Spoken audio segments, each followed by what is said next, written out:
नाम अमित है। मैंने कभी नहीं सोचा था कि मुझे ऐसा एक वीडियो बनाना पड़ेगा। मेरी मम्मी का नाम श्रीकला है। मेरी mummy saint Joseph high school Patna Kankarbagh की एडमिनिस्ट्रेटर रह चुकी है। मेरी मम्मी को 2 हफ्ते पहले राजेश्वर हॉस्पिटल में मैंने भर्ती करवाया। 2 हफ्ते पहले कोरोना उसको पॉजिटिव निकला था। कुछ दिन रुकने के बाद हमने उसको राजेश्वर हॉस्पिटल में भर्ती करवाया 14 या 13 तारीख को। 13 तारीख को वहाँ पे 2 दिन रहने के बाद उसकी हालत बिगड़ने लगी। तो हमारे पास जितना हम लोगों से हो सका, पैसा पैरवी जो भी, हम लोगों ने बहुत विश्वास करके डॉक्टर अखिलेश, उनके यूनिट का एक हॉस्पिटल है श्री साईं, उनसे हमने बहुत रिक्वेस्ट करके श्री साईं में हमने उसको भर्ती करवाया 16 तारीख के सुबह में। और मेरी मम्मी 16 तारीख के सुबह में 65% ऑक्सीजन पे थी। उसका ऑक्सीजन 65% था। 16 तारीख के रात तक मुझे हॉस्पिटल से ये खबर आती है कि मेरी मम्मी का ऑक्सीजन 90 to 95 टच कर रहा है। हम लोग इससे निकल गए कि मेरी मम्मी अब बच जाएगी। मेरी मम्मी बहुत फाइट की। मेरी मम्मी रात तक मेरी मम्मी का 95% था। उसके बाद 17 तारीख के सुबह में 6:30 बजे साईं हॉस्पिटल को मैंने फ़ोन किया। उसने बोला कि मेरी मम्मी 1 घंटा सोई भी है रात में, जो 10 दिन से नहीं सो पाई थी। मुझे लगा मेरी मम्मी ठीक हो जाएगी। तो फिर 11 बजे फिर मैंने उनको फ़ोन किया। उन्होंने बोला कि मम्मी आपकी ठीक है, 95-98% पे आ रहा है। तो हम लोग खाना खा रहे थे। उसके बाद फिर मेरी मम्मी 2:30 बजे मेरे को हॉस्पिटल से फ़ोन आता है, श्री साईं हॉस्पिटल से जो कंकड़बाग में है, कि आप अपनी माता को यहाँ से ले जाइए, हमारे पास ऑक्सीजन नहीं है। उन्होंने बोला बेटा ले जाने के लिए, जो कि काफ़ी दूर है। और मेरी मम्मी सेमी वेंटिलेटर, जो बाईपैप मशीन होता है, उस पर थी। अगर अगर मम्मी को बेटा ले जाते तो मेरी मम्मी बीच में ही मर जाती। तो जो मेरी नानी है, director saint Joseph high school की, उन्होंने बहुत पैरवी लगा के पीएमसीएच में एक बेड दिलवाया। तो जैसे तैसे करके हम अपनी मम्मी को पीएमसीएच ले गए कि वहाँ पे ऑक्सीजन है, मेरी मम्मी बच जाएगी। क्योंकि 65% से मेरी मम्मी 95% तक आ गई थी, तो सिर्फ उसको ऑक्सीजन चाहिए था। पीएमसीएच के पास अपना खुद का प्लांट है, तो मुझे लगा कि वो लोग बचा लेंगे। पीएमसीएच में मैंने 5:30 बजे भर्ती करवाया 17 तारीख को। भर्ती करवाने के बाद मेरी बहन मेडिकल लाइन में है। उन्होंने हॉस्पिटल को बहुत विनती किया कि मेरी मम्मी को एनआईवी मास्क लगा दो।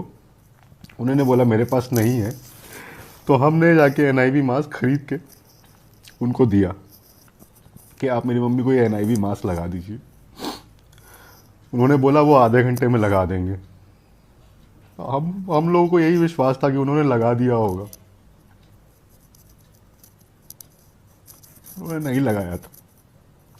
वो मास्क मेरी मम्मी के बेड पे ऐसे ही पड़ा हुआ था, और मेरी मम्मी ऐसे ही तड़प तड़प के मर गई। हम बचा नहीं पाए अपनी मम्मी को। मेरी यही विनती है आपसे कि आप लोग अपने मम्मी पापा का ध्यान दें। मेरे जैसा बेटा ना बने जो अपनी माँ को नहीं बचा पाया। और मेरी मम्मी खुद से नहीं मरी है।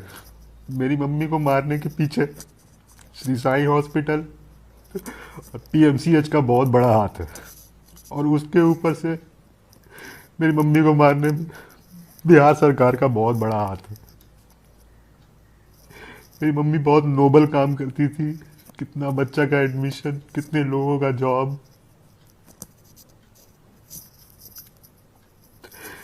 जिंदगी में उसका हम 1% भी नहीं कर पाएंगे।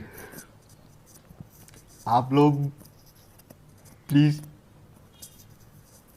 तो मास्क लगाए, एक N95, और ऊपर से हो सके तो एक कपड़ा बांध लें। प्लीज़ बाहर नहीं निकलिए।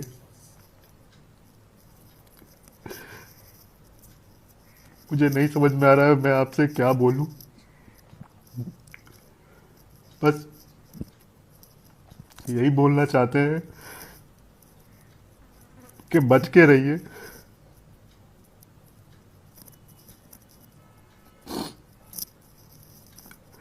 और कोई नहीं बचाएगा आपको।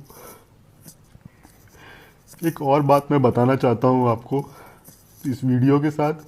मैं एक बहुत ही दर्दनाक फ़ोटो अटैच करूँगा। उसमें मेरी मम्मी का लास्ट फ़ोटो है, जो कि एक पीएमसीएच का स्वीपर खींच के लाया था, वरना मुझे पता ही नहीं चलता कि मेरी मम्मी कैसे मरी है। भगवान ना करे कभी किसी के दुश्मन को भी इस तरीके का मौत मिले। मेरी मम्मी बहुत तड़प तड़प के मरी है। आप लोग अपने परिजन का, अपने परिवार का ध्यान दें। हम तो अनाथ हो गए, लेकिन आप लोग ध्यान दें प्लीज़।